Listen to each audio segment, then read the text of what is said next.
I got out of sync with Russell, and I'm very slow. Like, I don't really work on anyone's schedule. Please don't tell Fox. But what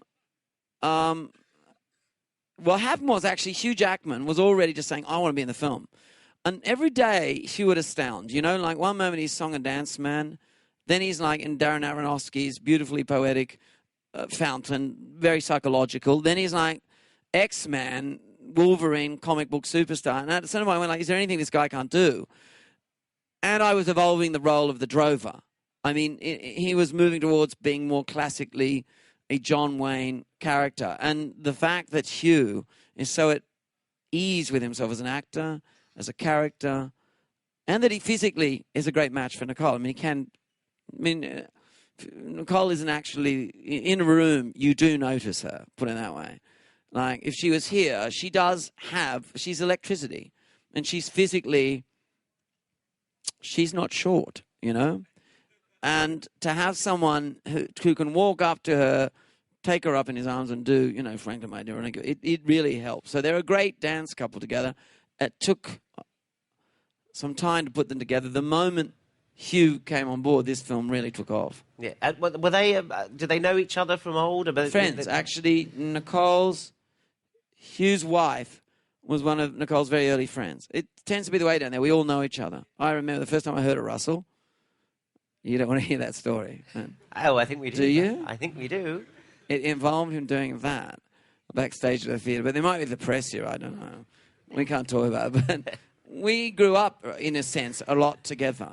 A lot of people nervous about me mentioning that. Man. So it's a small town, you know, and so yes, they did know each other. That is Hugh would have to talk about that. Yeah, no, it's just because I've never seen them in a movie. No, but the thing is when you have to be a lover with someone as an actor, there's certain things I can do, but the professional intimacy that any players have to evolve with each other, it's something that actually is even beyond the work I do. I mean, I can do certain environmental things, and then we have to pray. But the fact that they knew each other and that there's such frisson between them, that's something that the actors can talk very much, can illuminate much more than I can. Mm-hmm. Yeah.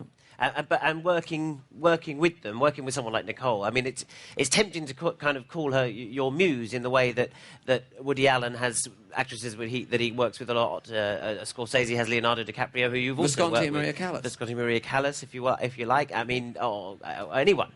We can go to Fellini and what's her name? I'm all right with that. but what do you mean by that? So does she? You have this relationship. Does she inspire a certain tone in your work? Does her acting, her look, dictate in some way how you're going to make the film? Because you're aware of her skills. I don't know. No. I mean, any actor, once you make commitment to a player, their particular assets, and it's the way I work. I mean, I am trained in a particular way, which is from the theatre. So I start with a text and an idea and a plan. But I'm always responding to environmental elements. That is the players. That is, I think Mr. Shakespeare is a great inspiration. He didn't just type it out and send it in and say, don't change a word, it's perfect. You know, the actors changed my lines. I mean, he was a practitioner of story. He was in the act of story. He would work on the stage each night. It evolved. And I do that with my actors by creating an environment of security. And they absolutely influence the writing development period. I like to identify them very early, as I do with production design, with CM, as with music. It's in parallel. It's much more like a devised theatrical piece in that regard. What I think is fascinating is to chart Nicole as an actress and as an icon and as a performer through, because if you think about Moulin Rouge, 8 years ago now. That was something she'd never done before, the singing, the dancing, the acting, everything. You really pushed her. And she actually became, sort of before our very eyes, as big a star as she is now during and because of Moulin Rouge. Her life has changed a bit. She's gone through a lot of difference now. Now she arrives in this picture, a much bigger star. Yes. Is there a difference with working with her in the two? Or? Well, all I notice is that if you work with someone, I don't notice all of that. But I do know that as you work with someone a lot, your language becomes shorter. The ability, if she's a sort of high wire act, Nicole, and every performer I work with, and I work with a huge variety, from music and drama and even politicians, and they're all in showbiz, let me tell you, and they all have a different code, and there are different ways of being what I am, which is both a sort of bellwether to where we're going. If that's the right phrase. Probably not, but the audience is representative. And you deepen your relationship. I think if she's a high wire act, the degree to which it is engaging for an audience is the degree to which there is danger in the house. And my job is to get enough trust to take the net away from the high wire act, because we're all going to go, she's going to die. Her performance is so daring. That's so scary. She might die. And we go to the theatre not to see safety nets, or to the cinema. So that's sort of my job. And I think as the relationship develops, you can go further with that. Plus the shorthand is very horse whispery, she says. So you don't even have to tell her what you need from a scene. She knows it from the page, or you can just we give do her a lot of direction. just formal rehearsal. We rehearse a lot. But then there comes a funny thing. We've got a funny thing going on, Nicole, and it's a bit hard to talk about, where we'll get into a scene. If it's a dramatic scene, we'll do all the planning and we'll blah, blah, blah, blah, blah. And the next thing, we'll be screaming at each other. And I don't scream. I'm not a director who, despite what people might think, I'm not like von Stroheim, you know. You must do this thing, you know. You are shit, you know. That performance is crap. You know, I sort of go up and just give technical notes. But there comes a moment with Nicole and I where it's a curious thing we develop, where she gets so in what's technically happening, so wrapped up and heightened. And people are running from the set going, oh my God, this is terrible. You know, we're never going to get anything today. You know, she's just warming up. And I'm like, da-da-da-da-da, okay, and action. So there's kind of strange little ceremonies. Completely different with Hugh. I work with actors where you've got to set a psychological environment and disappear. And then when it's all over, you might give, 3 little technical notes. But with Nicole, I'm very present. And with a film like this, I tend to be more present because it's all high. Everything's heightened. Everything's heightened. It's not keyhole storytelling where you are observing. It's just another illusion, by the way, psychological realism, but where you are observing realism through a sort of keyhole. That's sometimes a different game.